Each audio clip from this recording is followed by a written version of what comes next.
Scientific researchers in the country recognized for groundbreaking works. The annual convocation of personnel of the Ministry of Scientific Research and Innovation opens in Yaoundé with Minister Madeleine Chuente chairing. Our newsroom dossier tonight herbs on the economic future of the DOUALA-BANGUI-NDJAMENA corridor with recent investments recorded.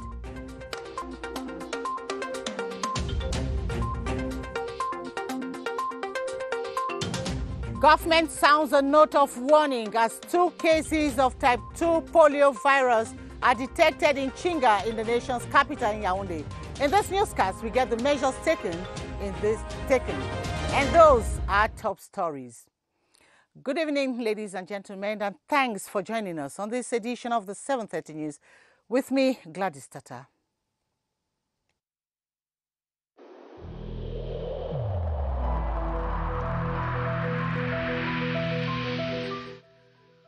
I urge you once again to put on your face masks, to wash your hands regularly, and to consult a physician or any other health personnel if you notice any symptoms. This is the only way to save lives and to curb the spread of the virus.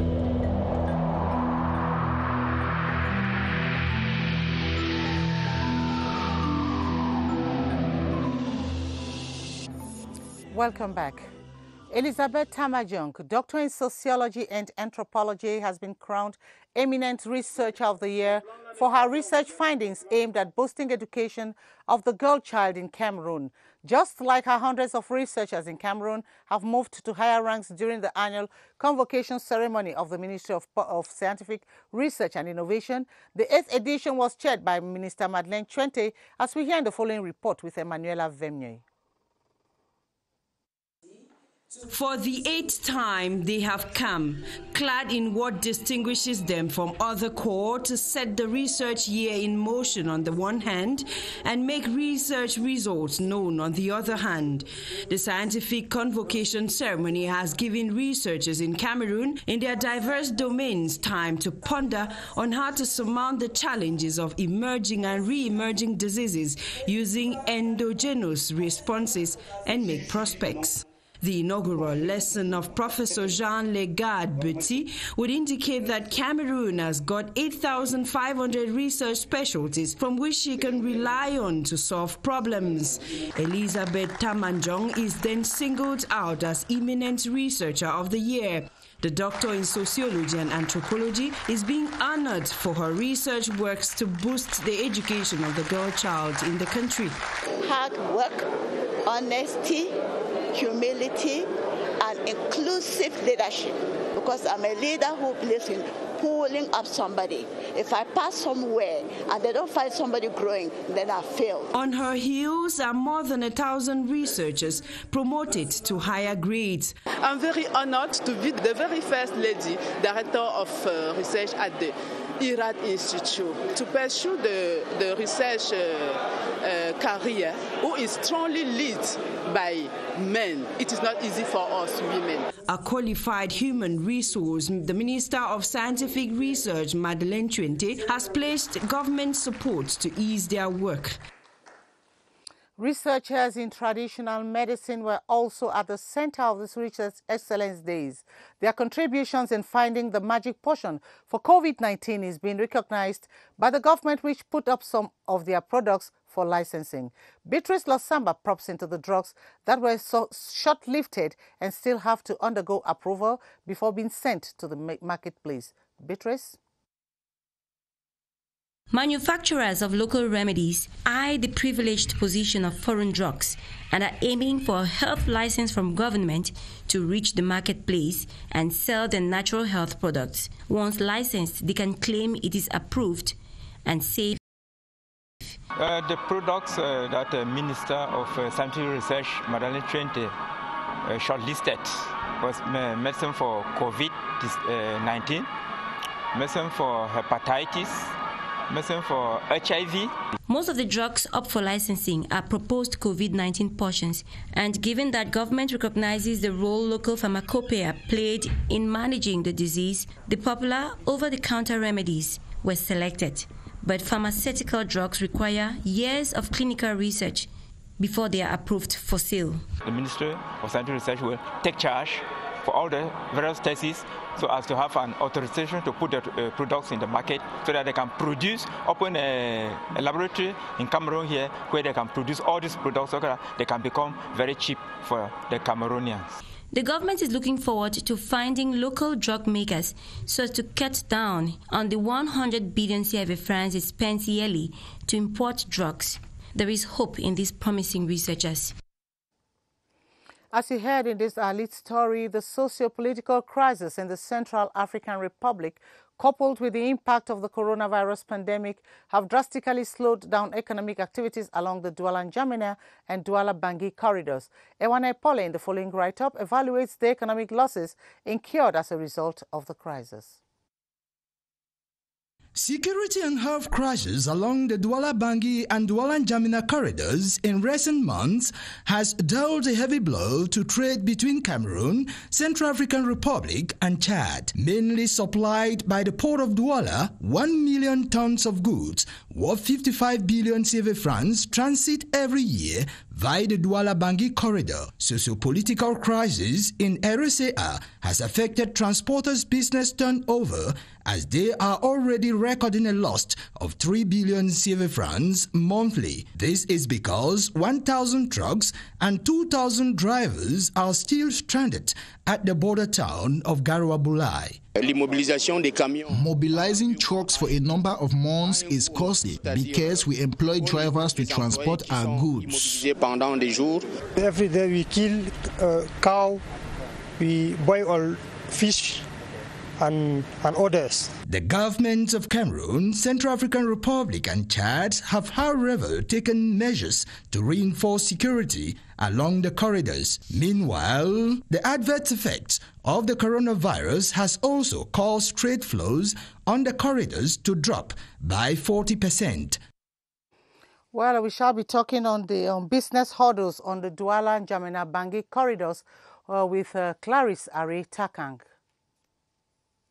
Controls and checkpoints, and at each stop, money more often than not changes hands. It is the biggest complaint of transporters plying the DOUALA-BANGUI and DOUALA-NDJAMENA corridors. Officially, there are 5 altogether from Yassa in the littoral and from Bonis in the east region. They are made up of a mixed team of police, gendarmerie and customs officers who ensure that car and merchandise have the necessary transit authorizations. However, transporters continue to decry the economic losses they have been experiencing as they spend more than bargained for. On another front, wranglings over customs activities have also been a point of discontent, with transporters arguing that they are oftentimes compelled to pay duties for goods which have already been cleared. An international safe passage document should do, but they regret that this piece of paperwork is usually disregarded. Added to this is a not always reliable internet connection. The global positioning system is another bone of contention. It does not only serve to determine the location of trucks, but of their cargo too. Foreign nationals conveying merchandise across the borders say it is expensive. Absence on many transport vehicles means they cannot move for days, making revenue loss inevitable. Time delays, accusations of corruption, and administrative bottlenecks, issues to be dealt with to make the DOUALA-BANGUI, DOUALA-NDJAMENA corridors smooth for business. The government of Cameroon and partners envisage a boom in economic activities across the borders of Chad and Cameroon with the imminent construction of a railway line linking Gaoundéré to N'Djamena in Chad. This follows the signing out of the sum of 1.6 billion CFA francs provided by the African Development Bank to sponsor the feasibility studies of the project. Here is Mukwele Prince Wiladuma with the projection of the economic benefits. Way beyond the reinforcement of bilateral ties between Chad and Cameroon, the N'Djamena-Gaoundéré railway line will expectedly change the business paradigm. In concrete terms, it is the easier transit of goods from Cameroon's Douala port with accompanied returns to the country. How is it going to impact our economy? It will certainly reduce the cost. It will protect our environment because it's not going to affect climate. It's going to certainly increase the size, the volume of our exchanges. And this is the main ultimate goal we are looking for. Undoubtedly, the project sounds as relief to the populations of the northern regions whose perishables and time, for example, will be safeguarded. We'll be trading together and we will diversify our economy. We'll be able to get more resilient economies, which is needed for our different countries. Development of roads, telecoms and railway infrastructures, experts say, further integration in the sub-region promoted by leaders of the two countries. And in a later development, Cameroon and Algeria have signed a bilateral trade agreement which will improve air transport services between the two countries. The accord was signed today in Yaoundé between the Minister of Transport, Jean-Ernest Masséna Ngale-Bibehe, and the Algerian ambassador to Cameroon, His Excellency Mezak Bejao. Gerald Nanji reports that the agreement will facilitate trade between the two countries through direct links. Gerald? Appending their signatures, Cameroon's Minister of Transport, Jean-Ernest Masséna Ngale, and Algerian ambassador to Cameroon, Mezak Bejawi, agreed on behalf of their respective countries to strengthen and consolidate ties in the air transport services. We have chosen Cameroon because of its strategic position in Central Africa. The Douala and Yaoundé airports will serve as departure point to other parts of Africa. We will also assist Cameco technically in training and maintenance.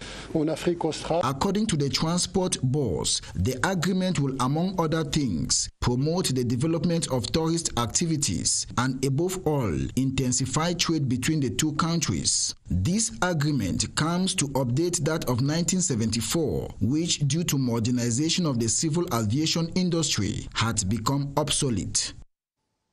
Contractors working on road projects in the three northern regions of the country have been exhorted to unite efforts and stamp out the problem of lack of gravel on construction sites. This is one of the main recommendations of the Minister of Public Works, Emmanuel Ngano Jumesi, at the end of a three-day review of road infrastructural projects in Cameroon. As Emmanuel Ivemue reports, the 2021 balance sheet was equally drawn up.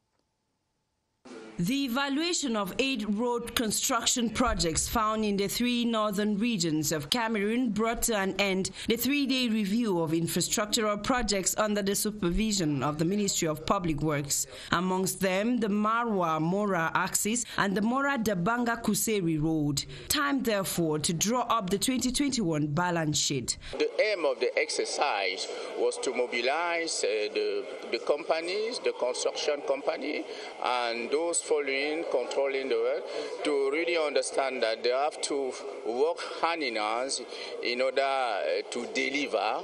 In any case, we have some cases in which we are not satisfied, but our main concern is to continue to accompany those companies or those control missions to exercise their duties. 49 road projects came under review in 3 days. The ministers announced field visits in the days ahead to ascertain the effective implementation of the prescriptions made during the review.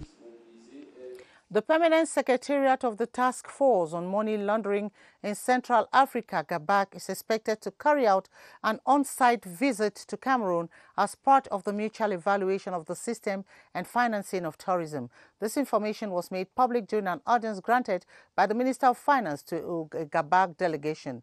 Gerald Nanji Yambe has more. The Task Force on Money Laundering in Central Africa, led by its permanent secretary, is in Cameroon to present to the government the objective of its mission, which is in accordance with the regulations on the mutual procedures for evaluation. The Minister of Finance, Louis-Paul Motaze, has reaffirmed his government's commitment not only to support the task force in achieving its objectives, but equally reiterated Cameroon's determination to lead a merciless fight against money laundering and financing of terrorism in Cameroon and Central Africa due to the pivotal role she plays in the CEMAC zone. Both parties identified some actions undertaken in Cameroon, and plans to finalize the national risk assessment were equally reviewed. We take you to the northwest region where the Bafut Divisional Office that was burnt down by separatist fighters has been rehabilitated and handed to the Minister of Territorial Administration. The Rapid Intervention Battalion B took the bully by the horns to refurbish the building after local contractors feared to show up for the rehabilitation tender for fear of the unknown. The B innovated the building and added watchtowers to enable security officials identify individuals as far as 1 kilometer. Minister Tanganji has congratulated the military for its professionalism, as you tell us. Constantine Baum, who is training the minister to the northwest region. The divisional officer of Bafut Sub-Division can once more work in a conducive office following rehabilitation works carried out by the Rapid Intervention Battalion after the office was burned down by separatist fighters. This visit of the Minister of Territorial Administration, Paul Athanganji, is to receive the structure that once more implants the authority of the state in the subdivision. It's a very good partnership between the military and the civilian authority. We will now equip the office so that the Joe can take back his premises and do his job. But I think that we are right here in Bafut, which was one of the hotspots of the terrorists. From all the assessments and the reports given by the governor of the region, I can see that things are coming back to normalcy. The tense atmosphere in Bafut is fading out and the population is gradually returning, with the defense forces ever ready to protect the population and their property. Bafut is over 75% fine now compared to when I took over. I'm going on with a serious sensitization to the population, asking them to return and asking the terrorists, who of course are our brothers and sisters, to lay down their arms and benefit of the amnesty of President Biya. The rehabilitation works by the military comes to strengthen the civilian-military relationship as they work together for peace and development of the region. The Rapid Intervention Battalion have also rehabilitated other divisional offices in Dukumebalwe and in Wabane. Over in the North region, 16 milk-producing organizations from the Center, Adamawa and Far North regions have received 164 heifers imported from France within the framework to boost milk production in Cameroon. The ceremony to hand over the Mont Belair heifers took place in Lugere, North region, and was presided over by the Minister of Livestock, Dr. Taiga. Tony Inanyongo reports from CRTV, Garoua. Despite a 7% increase in milk production since 2014, Cameroon still records about 120,000 tons of production deficit every year, according to official statistics. The 164 cows for the production of milk distributed to the producer organizations falls within actions to reduce the production deficit.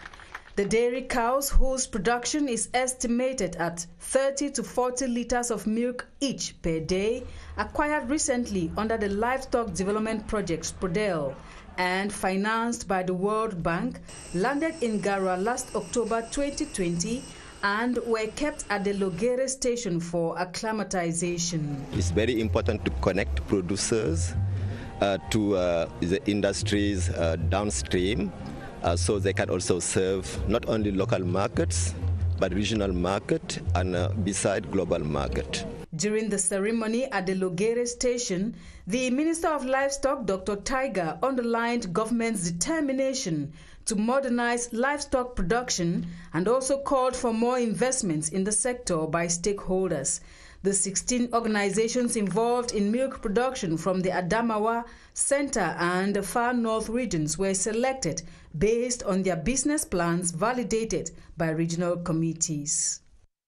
2 new cases of 2 types of polio virus has been detected in Chinga neighborhood here in the nation's capital. The Minister of Public Health, Manauda Malachi, has described the situation as an urgent public health concern. This comes after Cameroon has been enjoying the status of polio-free country. Victor Siga went to the Cité Vete Hospital to see measures put in place. He brought back this report. Since the announcement of a case of white polio virus in the Tinga neighborhood in Yaoundé, sanitary measures have been tightened up by medics. Though with no case at hand at the Cité Verte District Center, staff are on the alert. We are trying to reinforce the surveillance. There is no case of polio vaccine here at Cité Verte Hospital. As a result, the personnel are taking strict measures to sensitize the population. We have some of our colleagues who have to go straight the population inside the home to explain how are the manifestation of these diseases, how can it occur in some people, in somebody, and how to treat and to manage. But it's also an occasion for us to go back to the home and bring with us children who did not finish all the immunization vaccine. We have to see every day at every time if there is a patient who cannot walk, who have paralysis of inferior members. The virus is of 3 serotypes, type 1, 2, and 3, each with a slightly different capsid protein, with symptoms, muscle weakness leading to an inability to move.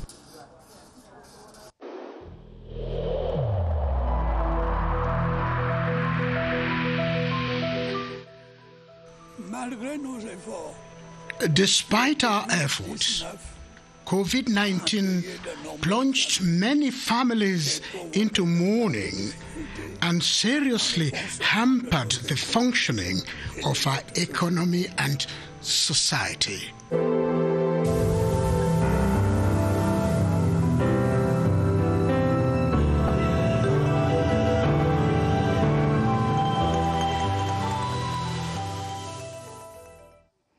Two months into the second term of the ongoing school year, public health experts have been evaluating some anti-COVID-19 barrier measures put in place in school milieu to limit the spread of the pandemic. But just how effective have some of these measures been? Let's find out from Baldwin Sama and his guest, Dr. Joseph Okam, standing by at the Public Health Emergency Operations Center. Hi, Baldwin. What updates do you have for us this evening? Actually, they were considered environments through which the coronavirus could easily spread the school milieu, be it the university milieu, secondary basic education sectors. So how effective have some of these anti-COVID-19 barrier measures been in some of these environments to limit the spread of COVID-19? Let's find out from our guest, Dr. Joseph Okam, who happens to be a virologist. Good evening to you, Doctor. Good evening, Baldwin. How successful so far have been some of these anti-COVID-19 barrier measures in some of our schools to limit the spread of COVID-19? Effectively, according to our national guideline against COVID-19, there are barrier measures implemented within the school milieu to make sure there shouldn't be a spread of COVID-19 during education. And one of those major barrier measures is, for example, having a focal point against COVID-19 in every school. Also making sure we should have a water tank with soap where students can wash their hands before going in for classes, and also making sure we should mitigate the physical distancing more or less around 0.5 to 1 meter, such that students shouldn't really be in contact as such. Then what is also specific is the use of face masks for every child who is 10 years and above, meaning that secondary schools and universities are really mandatory for the use of systematic face masks while they are attending classes, against primary school where this should be occasional depending on the age. Now, what we also realized during this period is some of these schools are not really respecting those measures in place, and with the resurgence of new cases within Cameroonian cities, we really want that this focal point should go back to their duty. We really want that principals in the various schools should really reactivate back their COVID-19 measures, such that our school should be safe from new cases of COVID-19. And indeed, thank you so much, Doctor. Our schools will remain safe from COVID-19. Our responsibility as parents, we have to continue reminding our children of the necessity to continue respecting these different outlined barrier measures in the school milieu to limit the spread of the coronavirus. Back to you, Gladys Tata. Thank you, Baldwin Sama. I hope to be in your company again tomorrow. And on to this advertorial, La Regional SA Microfinance Institution has exchanged with some heads of enterprises and business persons on the benefits of becoming shareholders in their institution. This was during a roadshow to discuss their introduction into the Central African Securities Stock Exchange, BVMAC. The meeting was attended by the Chief Executive Officer of La Regional SA, Reverend Charles Roland Ombang-Ekad. Madon Kwele tells us more. The decision of La Regional SA Microfinance to join the Central African Stock Exchange is to implement its values and concretize its idea. We are going to the stock exchange to build a big bank, a strong bank, a millennium bank. That is first idea. Second one is to implement one of our value, which called innovation, because we are the first financial institution to go to the stock exchange to finance investment. As we are going to this market, we are going to sell shares. With a share sold at 42,000 francs CFA, potential subscribers can purchase up to 196,000 shares in all. The Chief Executive Officer of La Regional SA and collaborators took time during this roadshow in Douala to explain the benefits investors stand to gain in the long run. When you come to buy shares, the first one is non-financial benefit. You must be proud to be shareholder in a strong bank. And second one is financial. If none, you are shareholder in La Regional, then you will have a part of the result, dividend. After buying these shares, you will have 50% additional shares. It is a wonderful occasion, one-time opportunity. Since 1993, transparency has been the watchword of La Regional SA that has 41 branches across the national territory with some 300 staff and 4 other branches in Gabon. A dedicated team that works hard to ensure the security of its over 100 shareholders by providing an up-to-date feedback. Business persons and heads of enterprises wishing to buy shares at La Regional SA have till February 26 to do so online or inquire other information on the site www.laregionalbourse.com. The Chamber of Agriculture, Fisheries, Livestock and Forestry of Cameroon has a new president. Minjo Momene Martin Paul was appointed this Wednesday, February 24, 2021, by the President of the Republic, Paul Biya. Before his appointment, he served as the Director of Program Studies and Cooperation at the Ministry of Agriculture. And this other note, the Minister of Sports and Physical Education, upon instructions from higher quarters, has authorized the Cameroon Football Federation, FECAFOOT, to get access into the different stadia for the definite start of the Professional Football Championship. In a letter signed today, February 24, 2021, the minister requests that FECAFOOT officials get in touch with the Directorate of General Affairs at the Ministry of Sports and Physical Education for the effective implementation of the decision. It is signed Narcisse Mwele-Kombi, Minister of Sports and Physical Education. Join Adele at 8:30 for the news in French. I'll be back tomorrow, same time. The technical crew join me in wishing you a pleasant evening. Good night.